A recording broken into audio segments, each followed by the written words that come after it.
दोस्तों आज का विषय जो है बहुत ही कॉमन एक विषय है, बहुत ही कॉमन सब्जेक्ट है जिसका कि नाम है एनीमिया। एनीमिया है जिसको हम आम भाषा में खून की कमी होना भी कहते हैं। आज हम बात करेंगे इसी टॉपिक के बारे में कि आखिर एनीमिया जो होता है या खून की जो कमी होती है या क्या होती है, क्या इसके कारण होते हैं, क्या इसके लक्षण हैं और होम्योपैथी द्वारा आप अपने इस तरह की जो प्रॉब्लम है उसको कैसे दूर कर सकते हैं। होम्योपैथी इसमें किस तरह से मददगार साबित हो सकती है।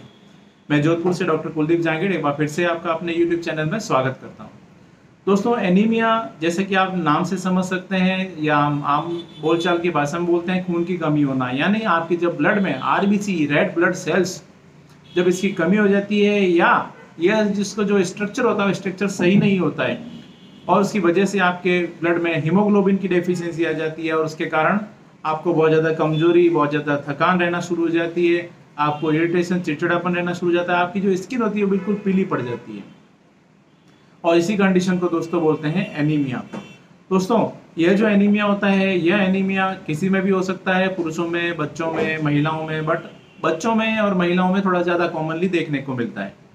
दोस्तों अगर हम बात करें नॉर्मल जो हीमोग्लोबिन लेवल है वो कितना होना चाहिए, तो अगर मोटा मोटी तौर पे अगर हम बात करें तो पुरुषों में करीब करीब 13 ग्राम हीमोग्लोबिन जो पर डेसीलीटर है उसकी एक मात्रा होती है जो कि नॉर्मल मानी जाती है और इसी तरह से महिलाओं में करीब करीब 12 ग्राम पर डेसीलीटर हीमोग्लोबिन की जो मात्रा है उसको नॉर्मल मानी जाती है, उसके आसपास रहता है। तो दोस्तों अगर इससे ज़्यादा ही कम हो रहा है इससे, तो वह कंडीशन जो होती है वो आप समझ सकते हैं कि आपको खून की कमी है, आप एनीमिया से ग्रसित हैं। क्योंकि जो ब्लड सेल्स होती है, आरबीसी जो होती है, और आरबीसी के अंदर जो पाया जाना हीमोग्लोबिन जो होता है वह ऑक्सीजन कैरियर की तरह काम करता है और उसकी वजह से जब आपके शरीर में जब प्रॉपरली हीमोग्लोबिन नहीं होगा, आरबीसी नहीं होगी उसकी वजह से, तो उस कंडीशन में आपको जब प्रॉपरली बॉडी की सेल्स को ऑक्सीजन नहीं मिलती है तो उसके कारण आपको हमेशा थकान, इरिटेशन और बहुत ज़्यादा सुस्ती वगैरह, चक्कर वगैरह ये सब चीज़ें आना शुरू हो जाती है। दोस्तों अब अगर हम बात करते हैं कि आखिर जो एनीमिया होता है उसके कौन कौन से ऐसे लक्षण हैं, ऐसे कौन कौन से सिम्टम है जो कि देखने को मिलेंगे, तो इसमें जो सबसे पहला सिम्टम जैसा कि हमने बात की थी, अगर बहुत ज़्यादा खून की कमी हो रही है, आपको बहुत ज़्यादा एनीमिया से आप ग्रसित है, तो उस कंडीशन में आपका जो चेहरे का रंग है वो पीला पड़ जाता है। जुबान देखेंगे तो एक साधारण अगर हम देखते हैं तो थोड़ी सी रेडिश होती है और उस कंडीशन में जबकि आपको अगर एनीमिया है तो थोड़ा सा जो जुबान का भी जो है आपको आप देखेंगे वो थोड़ा सा पीली पीली सी आपको जुबान दिखेगी। इसके अलावा आपको बहुत ज़्यादा थकान, बहुत ज़्यादा कमजोरी, बहुत ज़्यादा वीकनेस महसूस होती है, आपकी बॉडी में आपको दर्द महसूस होता है, आपको इसके अलावा आपको कंसंट्रेशन आपका जो होता है वो वीक होना शुरू हो जाता है, आप कंसंट्रेट नहीं कर पाते हैं, आपको हमेशा सुस्ती बनी रहती है। इसके अलावा आपको हेडेक हो सकता है, आपको वर्टिगो, चक्कर आ सकते हैं और आप कई दफ़ा ऐसा भी होता है कि आप मूर्छित होकर आप गिर भी सकते हैं। इसके साथ साथ ही आपके हाथ पैर ठंडे महसूस होते हैं, आपकी धड़कन जो होती है धड़कन आपकी इरेगुलर हो सकती है। इसके अलावा हाथ पैरों में आपको नमनेस महसूस होगी, ऐसा लगेगा जब ज़्यादा ही प्रॉब्लम हो जाती है तो आपको लगेगा हाथों पैरों में कुछ सुइयां सी चुभ रही है। इसके अलावा अगर आपको बार बार खून की कमी हो रही है तो उस कंडीशन में आपको स्प्लीन जो होती है, आपकी तिल्ली जो होती है वो बढ़ जाती है। इसके साथ साथ ही बच्चों में जो ग्रोथ होती है, ग्रोथ में भी इसमें समस्या आना शुरू हो जाती है। बच्चों का जो डेवलपमेंट होता है, जो ग्रोथ होनी चाहिए वो नहीं हो पाती है। आपके जो नाखून होते हैं, नाखून पीले हो जाते हैं और रूखे और बेजान होकर उसमें ब्रिटल नेल्स जो शिकायत होती है वो ऐसे नेल्स जो होते हैं वो डेवलप होना शुरू हो जाते हैं। दोस्तों यह ऐसे कुछ कॉमन सिम्टम है जो कि देखने को मिलते हैं अगर आपको एनीमिया की शिकायत है। तो दोस्तों उसके साथ साथ जब हम बात करते हैं कि आखिर एनीमिया जो है उसके कौन से कारण होते हैं, किसकी वजह से यह जो एनीमिया है उसकी आपको शिकायत होती है, खून की कमी होती है। इसमें जो जो सबसे बड़ा कारण देखने को मिला है वो होता है कि आपको जो आरबीसी है, रेड ब्लड सेल्स की कमी हो जाना, या आपको जो आरबीसी का जो स्ट्रक्चर है जैसा होना चाहिए वैसा नहीं होना। इसके अलावा ब्लड लॉस होना, आपको चाहे वो पाइल्स है अगर आपको उसकी वजह से है, आपको आपके पेट में अगर अल्सर है उसकी वजह से है, आपको बहुत ज़्यादा हैवी मेंसेस है अगर महिलाओं की अगर बात करें तो उसकी वजह से आपको एनीमिया हो सकता है, आपको कोई इंजरी लगी है, कोई ट्रॉमा हुआ है तो उसकी वजह से हो सकता है। कई ऐसे कारण होते हैं जिसकी वजह से ब्लड लॉस के कारण आपको एनीमिया की आपको शिकायत आ सकती है। इसके साथ साथ ही आपको अगर न्यूट्रिशन की डेफिशिएंसी है, आपके पोषक तत्वों की कमी है, विटामिन B12 की, फॉलिक एसिड, कैल्शियम, आयरन की, आपके अगर शरीर में आपके पोषक तत्वों में अगर आपको कमी आ जाती है तो उस वजह से आप एनीमिया से आप ग्रसित हो सकते हैं। आपको इसके अलावा आपको अगर पेट से संबंधित कोई बीमारी है, जैसे आईबीडी है, इरिटेबल बाउल डिजीज है आपको, या आपको सीलेक्ट डिजीज है यानी जैसे कि वीट से जो एलर्जी होती है उसकी वजह से है, आपको अगर आपको दूसरी कोई डिजीज है कोई ल्यूपस है, रोमेटॉइड अर्थराइटिस जैसी कोई ऑटोइम्यून डिजीज है, उसकी वजह से आपको एनीमिया से आप ग्रसित हो सकते हैं। उसके अलावा आपको अगर कोई क्रोनिक डिजीज है, जैसे आपके अगर गुर्दों की प्रॉपर फंक्शनिंग सही नहीं है, सीकेडी की आप समस्या है, आपके गुर्दे आपके प्रॉपर काम नहीं कर रहे, तो यह एक बहुत बड़ा कारण देखने को मिलता है एनीमिया का। या अगर आपको कैंसर है, आपको उसकी वजह से भी आप एनीमिया से आप ग्रसित हो सकते हैं। इसके अलावा आपको बढ़ती हुई एज आपका एक बड़ा कारण होता है। उम्र बढ़ने के साथ साथ आपको इस तरह की समस्या आना एक बहुत ही आम प्रॉब्लम होती है।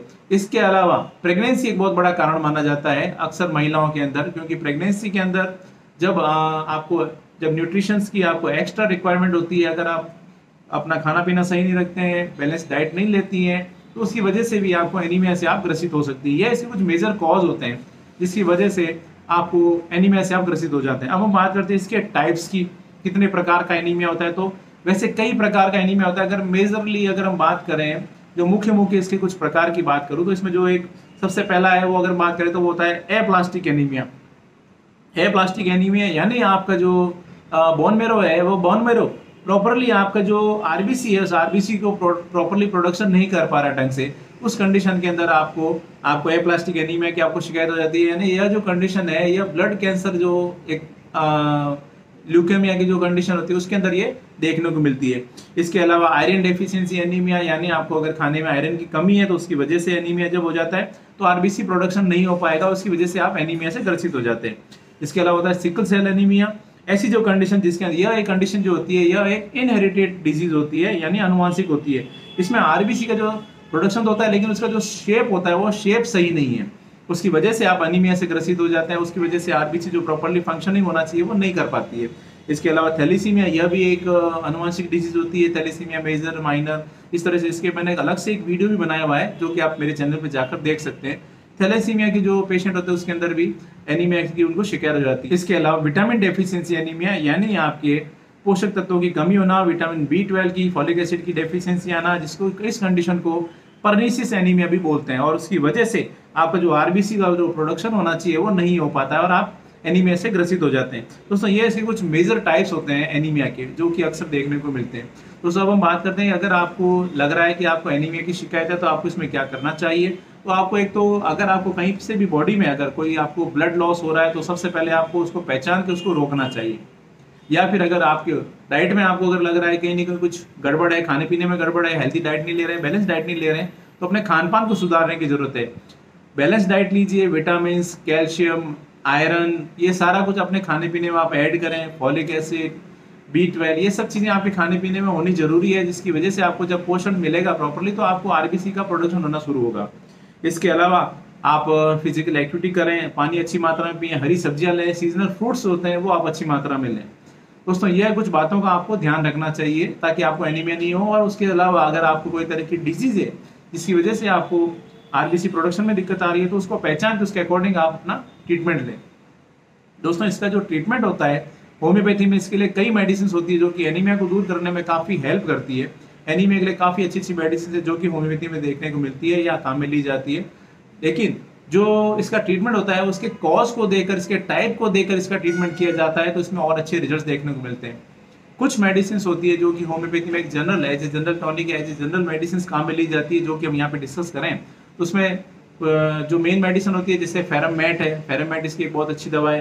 फेरम फॉस इसकी एक बहुत अच्छी दवा है। इसके अलावा चाइना इसकी एक बहुत अच्छी दवा है।